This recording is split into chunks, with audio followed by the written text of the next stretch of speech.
Hey there, I'm John with Board Game Geek, and today we have Jared representing Mixed Lore, and the game you have to show for us today is called Skulk, right? Yes. So as you said, it's from Mixed Lore. Designer is Prospero Hall, which people are probably familiar with some of the other games. And in this game, we are all vying for control of these control tiles in the middle. Yeah. And we want to be the last person standing with soul markers on our player board. So each of us would have a player board like this, and we have our control tokens, our influence tokens, if you will. Sure. That will be going onto these control tiles. So it's it's kind of like a bit of an area control game. Okay. Now, to get to those tiles, you're going to have to actually take the skull here and get marbles out of here. Okay. So the best way to get making marbles, some noise. Yes, best way to get marbles out of the skull, shake it up, and then open its mouth. Right. So normally, what you're going to do on your turn, you would have your skull. Yes. And you would secretly look at it. So I look at it here. Okay. I go, okay. I have a red marble. Okay. And then the table can.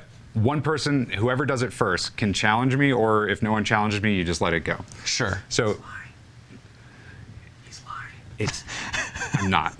Believe me, I'm not. The man who looked at the camera says you're lying. I don't think you should. So I definitely have a red. Okay. You know what? I'm going to believe you. Okay, great. You seem like a really trustworthy guy. Okay, so I'm going to reveal that I told you a total lie. How could that have happened? A total lie.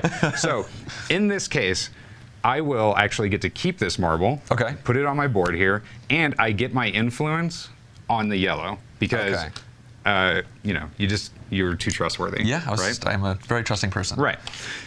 Which is good, except in Skulk. You have to be, you know, all a little games bit with wary. skull in a name. Right. Yes. So now, in this next case, let's say you draw the purple. Yes. And you said it was purple. Yes. Right. Because you seem like a honest guy. Yeah, you to a fault. Truth, right? Yeah. Just. But me, I'm gonna be like, no, he's a total liar. Total liar.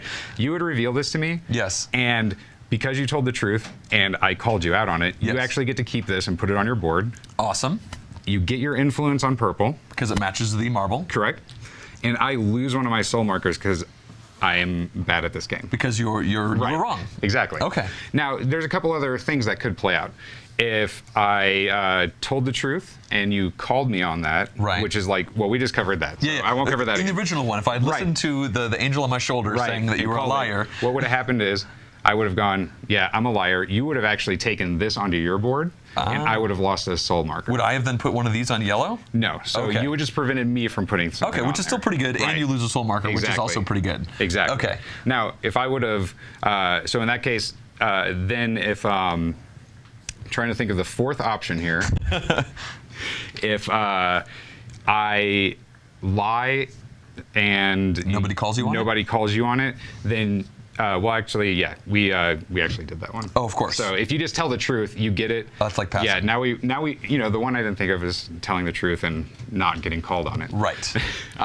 If I said yellow, no one called me on it. It was yellow. Yes. You actually just put the marble back in the skull. Oh, okay. And you get your influence point on the thing still. I see. So you may be wondering kind of what's going on with these. Yeah. And we'll get to that in a second. Okay. But these are important. So there is a balance to you earning and not earning some skulls. So once this gets to a point here where, let's say you had these three on here. Okay. Once one of these fills up, you clear it. But before you do that, you determine who has the most influence on that tile. Right. In this case, it's you. Yep. So you're safe, but not me. So I actually lose a soul marker because I don't have influence. Just for being present on the tile and not winning it. Even better, you don't even have to be present on that tile. Oh. If you have the lowest influence, including 0 influence, you're going to lose a soul marker. So it's a game of balancing your influence throughout all of the different tiles, which is where that bluffing comes in, because there's going to be times where you're not going to get the marble you need. The color you need, yeah. So what's going to happen if this was tied, we would both be safe. I see. We'd both be safe in that case. I see. So you're going to have to kind of carefully bluff, you know, and hopefully not get caught and start losing soul markers like I did, or calling people out that you think are wrong. And then also balance, you know, making sure you have control everywhere. That's also kind of where this comes into effect, because if you see marbles out here, you can go, all right, I see at least 2 purple marbles out here. I bet there's not a chance he actually has that. I see. You know, and you can call that. Additionally, if at any time you have more marbles on your board than you do soul markers, you can remove those marbles. You put them back in the skull, and you actually get to claim an influence. So even though you're behind, you're still getting a little something because you've been earning marbles for playing well in other parts of the game. I see. Right? I see. And then maybe you are able to finish one off, and then somebody else loses the thing. Exactly. So I see it. And then once you lose a soul marker, you are out of the game. Or once you lose all of 3 of your soul markers, you're out of the game. And then it just plays until whoever is the last person standing. Great. Now there are 2. I would say this is the greatest part. You just shake it a little, and the next one just comes out. There is 1 black and 1 white marble in here. Okay. If you have the black marble, you can still lie that it's another color. When you reveal that, the black one, you actually get to remove anyone's influence token from any control board. Oh.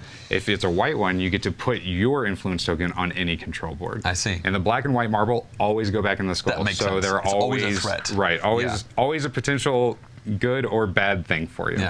Yeah. So it's very much a strategic area control with kind of with some bluffing. So it's a really good party game that you can put a lot of strategy into, or just have fun, you know, talking with this little guy here. And the best part, when you're done playing, skull opens up. Yep. If I have that in the right camera there, and all of this actually just tucks in here, and the entire game packs up in the back of the skull. I see. And the marbles are in here. Yep. And then you just put this with the rest of your skull collection that I'm assuming everyone has at their house, like their geometric rose gold skulls. Exactly. And just put it on the shelf. Yep.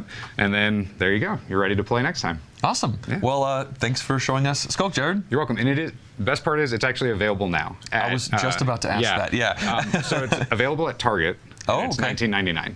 Great. So yeah. Awesome. Well, thanks for coming by. You're welcome. Thank you.